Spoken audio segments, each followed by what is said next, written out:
dating coach and relationship expert Jennifer Hur, and welcome to Doing Relationships Right. Raw, authentic, and insightful, this podcast is a no bullshit look at all things dating and relationships. The good, the not so good, and the what the hell was that?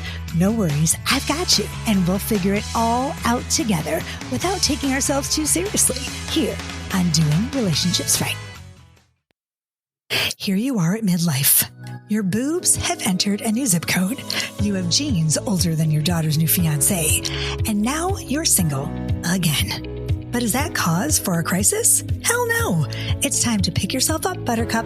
Whether you're freshly unhitched, just dipping your toesies back into the dating pool, or ready to dive into a new relationship, my new book, Midlife Priceless, a dating coach's guide to finally doing relationships right, has you covered with new dating and relationship advice tailored to meet you wherever you are in your relationship journey. Join me, Jennifer Hur, author of best-selling books, One Happy Divorce and Woulda, Coulda, Shoulda, as I share BS-free tips and laugh out loud personal anecdotes to help set you on the path toward finally doing dating and relationships right.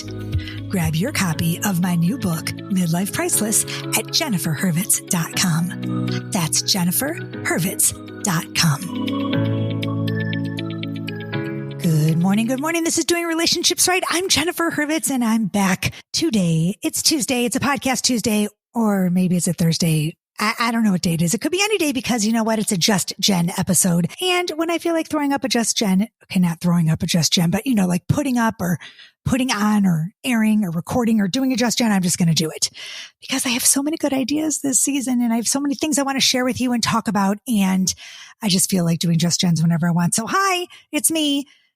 It's Jennifer Hur, and it's a Just Jen. And I want to start off today with a little business because I don't know if you've noticed, but things are kind of going a little bit cuckoo over there on my Instagram feed. Don't know what's happening. It's taken about 5 or 6 years organically, never bought a follower, never boosted a post, never paid for anything over here. Holla, 30,000 followers or 31. I don't know what it is right now. Who cares? But I've got a lot of followers. A lot of people who have never followed me before joining the fun on Doing Relationships Right. And I'm thrilled. So new listeners, if you're listening and you're new, hi, I'm Jennifer. Welcome to Doing Relationships Right. I'm here for you, for my listeners. I love what I do and I'm back. And I was off for a little bit, taking a hiatus for stupid reasons. And I'm back. So there's that. This season, I'm going to be doing Just Jens, which means they're just me alone in the studio. And then I'm also going to be bringing on every now and then my partner, my boyfriend, my man, my boo, my bae, Jim Healy, who is fantastically funny and amazing and brings a lot of insight from the male perspective. And people love him. I think that you guys love him more than you love me, which is okay because he rocks. I'm also going to bring in a couple listeners. I think to answer some questions and talk about some things in dating and all that good stuff. But today, let's talk about love languages. I'm not really like, I don't know.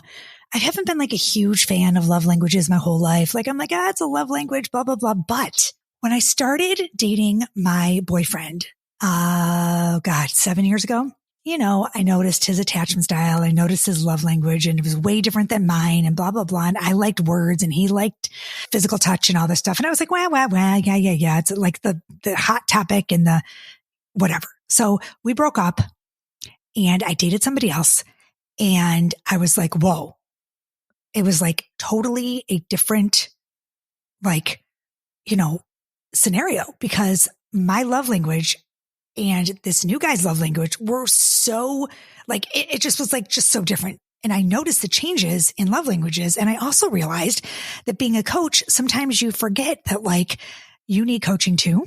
And that I needed to like check myself before I wrecked myself, which I love to say all the time. So today's episode, I'm going to talk to you guys about how to speak your partner's love language. Okay. We're not talking about our own love language because sure, I know my love language. I like words of affirmation. I like people to tell me things. I like to hear things. I like people to write me things. And I like to, know how people are feeling. I like to share my words. I like to voice my opinion, but that doesn't mean that my partner, if they're not a words person, you have to love your partner how they want to be loved, how they need to be loved. Love languages, they're not just for your lover. Okay. They're also essential, just so you know, for your friends, your siblings, your coworkers. Everybody has a way they want to be adored. Okay. And appreciated. And you've got to value others as they want to be loved and not how you do. Right. So it's like that platinum rule versus the golden rule, I think. Right. I think so. Yes. So we just need to understand this. So discovering the love language of your person that you care about, obviously, you guys, can significantly improve your communication. We know this. Okay. We know this. We think we know this, but then it's oftentimes very difficult to do because it's easy to love somebody or care about somebody or show somebody you care, based on how you care. I love to send texts telling Jim, how amazing he is and how I love him so much and how I'm thinking about him. But I don't really think that's how he loves to be loved. That's not his love language. Okay. His love language, just so y'all know, and I'm going to share with you because I think he shared it before, on our last podcast. His love language is it's like acts of service, quality time, physical touch. And mine is words of affirmation, physical touch sometimes. Because sometimes I get really annoyed when he's all up in my shit. So let's break this down. I'm going to break it down for you. Okay. So get out a pen or a pencil or just get ready to take some mental notes, or you can rewind because this is fun. It's a podcast. If your love language is, physical touch, if that's how you like to be loved, okay, you want to be loved physically, you want people to touch you, okay, here's what you do for your partner that's a physical touch person. I'm going to give you some examples. You can hug them, go up to them and hug them and be the last person to let go. I do that with my son. I'll hug Zach and I'll be I'll give him a hug and then I'll hug him I'll let go last. And he's like, Mom. And I'm like, I win. Okay. Be the last person to let go. Making the first move in bed. That is a really good one for someone who enjoys physical touch. I'm not such a first move maker. People find that hard to believe, but I don't love making the first move. I do love, because I'm a words person. I love when, Jim will say something sexy to me in bed, something dirty or hot. My kids are gross, but, I like when he makes a first move. But I know that physical touch for him is a big thing. So when I make the first move, I know he likes that. So does that make sense? Jump up on the couch next to your person who loves physical touch and just snuggle up to them, right? Hold their hand while you're driving. Forehead kisses are a huge thing. I like forehead kisses too, but not all the time. I think sometimes they're a little bit, I don't know, sappy, but that's because I'm not a physical touch person. But forehead kisses are really yummy for a physical touch person. A person that loves physical touch. Holding their face while you kiss them, rubbing their back, playing with their hair, back scratches for days. Those are all physical touch kind of things that people that are a physical touch person that they love. Now me, I'm you can scratch my back and tell me you love me, tell me I'm sexy, tell me I'm hot, because I'm words. Okay. Does this make sense to you guys? Hope this is making sense. Let's move on. Okay, let's move on. The next one, words of affirmation. This is me. Okay, so if somebody was to compliment my parenting and tell me that I'm a rock star parent, that is the end all be all compliment for me. Words of affirmation wise, that's a huge deal. I love that. If someone telling someone how good they are at their job, if I was to say to Jim, I really think you are just doing such a great job at your new position at work, and they're so lucky to have you. Affirming words of affirmation, not just I love you, I love you, I love you, which is kind of what an avoidant person might do. They get a tagline or something they're comfortable with saying. So they say it all the time, right? So I'm just going to throw Jim under the bus here. I'm sure he won't mind, but in our relationship before we both went to therapy together, he would say, I love you. And I'd be like, that's all you got? And he'd be like, well, yeah, isn't that enough? And I'm thinking, no, fuck no, it's not enough. I want to hear more. And he's like, that's really all I can give you, because he is acts of kindness, which we'll get to in a minute. And his big thing was showing me how he loves me through his love language, which is acts of kindness, but I'm words. So it's not that confusing. You just have to love how the person wants to be loved. Okay. So, other words of affirmation, be super specific when you're giving affirming statements. So not just, I love you, right? Like, I love the way you parent. I love the way you light up a room. I love your energy. I love your vibe. I love that you make me a better human. Oh my God. Aren't those great things to say to someone?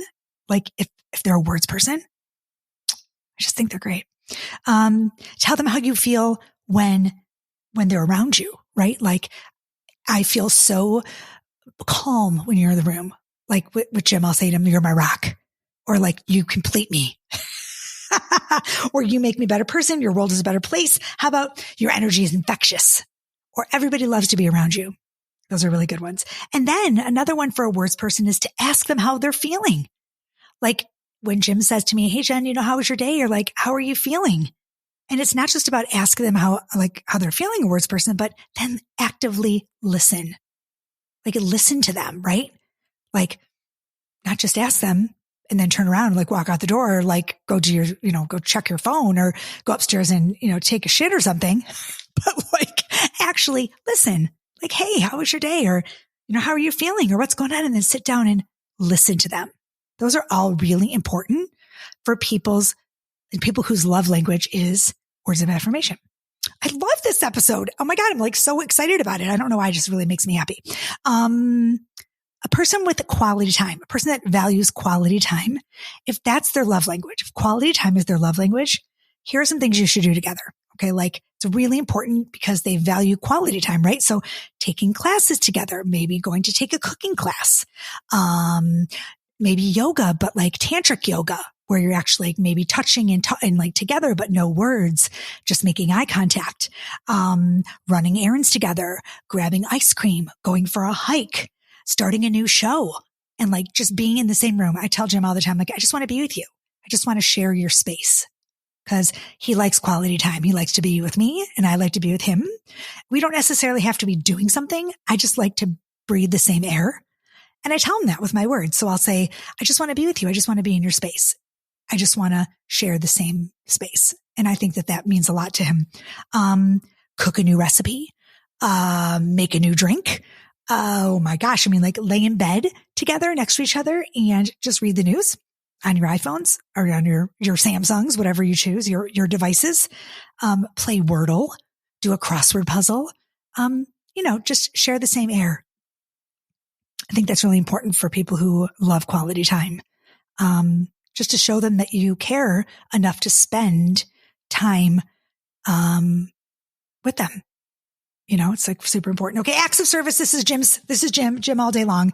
Jim is the kind of person who I will go on like a vacation or a trip, and I'll come back and like my lawn is mowed. My bushes are trimmed. My house is like power washed. Like that is Jim to a T. If you're guys like that, we're like, you come home from a long day at work and he's cooked dinner, or your partner is like knitted you a sweater or something like that, like takes out the trash without asking, right? Or she picks up your dry cleaning on the way home and like it's hanging in your closet. Like, oh my God, like acts of service. So like for me, I'm a words person. So I have to think really hard what I can do for Jim. As far as like an act of service, because he likes to do everything, right? He does everything. He is just like, I'll have DoorDash on my front porch. Sometimes he will send me like crumble cookies just because, right? So like now I'm like trying to one up him, and I'm like, oh, I'm going to send him Starbucks today, or, I'm going to make the bed in the morning before he does. Or I'll like order his favorite, like Vaseline men's lotion, and I'll have it ready for him, like at my house when he comes over. So he doesn't have to have doubles or carry it back and forth. Or I buy his favorite toothpaste at my house, or he goes to like, I don't know, I'm trying to think, like take a shower and his shampoo is there, like things like that. Acts of kindness, right? Acts of service. How about like when he plans a dinner or a trip? Or, the best, this is my favorite, acts of service. When your man or your woman picks up dinner on the way home and doesn't ask you what you want, or doesn't say, what's for dinner? What are we having for dinner? How about she just picks it up on the way, or he just picks it up on the way and surprises you? And then what you say, right? Oh my God, that's exactly what I wanted. Thank you so much. I'm so glad you thought about it. I didn't have to think today. I appreciate you. Now, here's the thing. If your person picks up dinner and you bitch about it and you say, oh, I fucking hate, Mexican, or I don't want Chinese tonight, or the last thing I wanted was pizza. Do you think that they're going to do it again? Do you think that person is going to do it again? So that's acts of service, acts of kindness, acts of service. And the last one is receiving gifts. Now I get these confused, like acts of service and receiving gifts. I feel like they're kind of the same thing, but they're really not. Acts of service is actually doing something. It's not necessarily buying or purchasing or something like that. Do you know what I'm saying? Or like gifts. So if you're a gifts person, if you like to receive gifts, that's something like sending crumble cookies, but I like to add a funny message, DoorDash Starbucks, pick up their favorite treat or snack on the way home, dropping off a flower on their desk at work, that kind of thing, buying lunch when they don't ask or surprising them. Sometimes like Jim and I will go out to dinner and he'll go to reach for the bill or whatever, and I will have already paid. Like I'll give the server my credit card when he's not looking or when he goes to the bathroom. That to me is like a huge thing. Like receiving gifts. I love to surprise people and do things without them knowing, like send a little something from Amazon that just surprises them during the day, like a couple days down the road, something like that, a special book or just something I'm thinking about you. Or how about writing a sticky note that says, have the best day, and putting it on the mirror. That's totally like receiving gifts. Okay. I don't know. I love those too, but it's really important that you remember, when you're doing these amazing love languages, they're obviously we've been doing this forever and they've been around forever and they're, fantastic and fabulous, but just remember that you want to love how your partner or friend or family person or whoever or child, wants to be loved. That's how you want to love them. So in a nutshell, and this is too funny, I found these online. I thought they were hilarious. And I could have done this whole podcast in about 5 sentences. So I think I'm just going to give them to you straight. So words of affirmation. Ready? You're more beautiful than a taco. Quality time. Let's make tacos together. Receiving gifts. I bought you some tacos. Acts of service. I made you these tacos. And physical touch. I want to hug you like a taco. Okay, there it is in a nutshell. Those are your 5 love languages. That's what they mean. That's what they are. I thought that was hilarious. I found it just the cutest thing ever. And that's it for today. I mean, I just, here I am. And I thought that was a great episode. And because I wanted you guys to really get in touch with your feelings and your, love languages. So go love someone today. With the world the way it is and the shit going on around us. Love, love, love. Love big, love hard, and love the one you're with. That's it. And for me, you know what? Go check out my website, jenniferhurwitz.com. Check me out on Instagram, Doing Relationships Right. Buy my books. And, I have a new, video course, Doing Midlife Right. 5-video course. Check that out too. And you know what to do. Go do something fun today. Peace, love, and so much truth, you guys. Check you next week. Bye. Hey, thanks for listening to Doing Relationships Right. Don't forget, if you enjoyed the show, subscribe, rate, and review wherever you get your podcast episodes. And please grab my books, One Happy Divorce and Woulda, Coulda, Shoulda on my website, jenniferhurwitz.com. And look out for my new book, all about doing dating right, coming soon. As usual, thanks for listening. See you next week. Peace, love, and truth.